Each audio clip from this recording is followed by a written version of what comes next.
Hi friends, welcome to my channel. இன்றைக்கி இந்த வீடியோவில் என்ன பார்க்க போகிறோன்னு பார்த்தீங்கன்னா, மீனாட்சி திருக்கல்யாணம் அன்று செய்ய வேண்டிய தானம் என்ன அப்படின்றத பற்றி தான் பார்க்க போகிறோம். வீடியோக்குள்ளே போகிறதுக்கு முன்னாடி நம்ம சேனலை இப்போ தான் ஃபஸ்ட் டைம் பார்க்குறீங்கன்னா சப்ஸ்கிரைப் பண்ணிவிட்டு பாருங்கள். திருமணம் என்பது சொர்க்கத்தில் நிச்சயிக்கப்படக்கூடிய ஒரு விஷயம். ஆனால் ஒரு சிலருக்கு இந்த காலத்தில் திருமணம் செய்வது என்பது ஃபேஷனாக மாறிவிட்டது. திருமணமும் ஒரு விளையாட்டாக மாறிவிட்டது. திருமணத்திற்கு பிறகு ஒரு சில மாதங்களிலேயே விவாகரத்து, கணவன் மனைவிக்குள் அந்யோன்யம் இல்லை, கணவன் மனைவி பிரிந்து வாழ்வது, இது போன்ற பிரச்சனைகள் வந்துவிடுகிறது. இந்த காலகட்டத்தில் கணவன் மனைவி பிரிவு மிகவும் ஒரு சர்வசாதாரணமான விஷயமாக பார்க்கப்படுகிறது.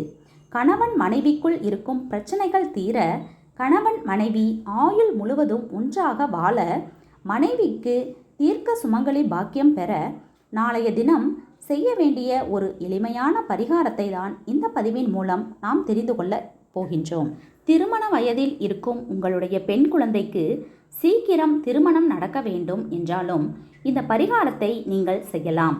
நாளைய தினம் மே மாதம் 8ஆம் தேதி வியாழக்கிழமை மீனாட்சி திருக்கல்யாணம் நடைபெற இருக்கிறது.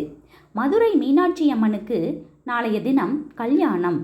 மீனாட்சி சொக்கநாதர் திருக்கல்யாண வைபவம் என்றும் இதை சொல்லலாம். கோடான கோடி தேவர்கள் ஆசீர்வாதம் செய்ய இந்த திருக்கல்யாணம் பல லட்சம் பக்தர்களுக்கு முன்னால் நடக்கும். இந்த நாளில் நாம் செய்யக்கூடிய பரிகாரம், வேண்டுதல்களும் நம்முடைய குடும்பத்திற்கு பல வகையில் நன்மையை கொடுக்கும். அதிலும் குறிப்பாக கணவன் மனைவி ஒற்றுமைக்கு நாளைய தினம் கட்டாயம் மீனாட்சி அம்மனை வழிபாடு செய்ய வேண்டும். மீனாட்சி திருக்கல்யாணம் பரிகாரம்: நல்ல தாளம்பூ குங்குமம் வாங்கி கொள்ளுங்கள். உங்களுடைய வசதிக்கு ஏற்ப இந்த குங்குமத்தை நீங்கள் 11 பேருக்கு தானம் கொடுக்கலாம், அல்லது 21 பேர், 51 பேருக்கு கூட தானம் கொடுக்கலாம். அது உங்களுடைய விருப்பம். குறைந்தபட்சம் 5 பேருக்காவது நாளைய தினம் நீங்கள் தாளம்பூ குங்குமத்தை வாங்கி அம்மன் கோவிலுக்கு எடுத்து சென்று அம்மன் பாதத்தில் அந்த குங்குமத்தை வைத்து அர்ச்சனை செய்து மீண்டும் வாங்கி கொள்ளுங்கள். கோவிலுக்கு வரும் பெண் பக்தர்களுக்கு இந்த குங்குமத்தை உங்கள் கையால் தானம் கொடுக்கும்போது கணவன் மனைவிக்குள் ஒற்றுமை அதிகரிக்கும். மீனாட்சி மந்திரம்: ஓம் க்ளீம் மீனாட்சி தாயே போற்றி ஓம் என்ற மந்திரத்தை 27 முறை சொல்லி குங்குமத்தை கையில் வைத்து வேண்டிக் கொண்டு வேண்டுதலை மீனாட்சி அம்மனிடம் சொல்லி இந்த குங்குமத்தை தானம் செய்து பாருங்கள். நிச்சயமாக உங்கள் வேண்டுதல் பலிக்கும். கணவன் மனைவிக்குள் இருந்து வந்த விரிசல் சரியாக வேண்டும் என்று மனைவி இந்த பரிகாரத்தை செய்யலாம். உங்களுடைய பெண் பிள்ளைக்கு திருமணம் நடக்க வேண்டும் என்றும் இந்த பரிகாரத்தை செய்யலாம்.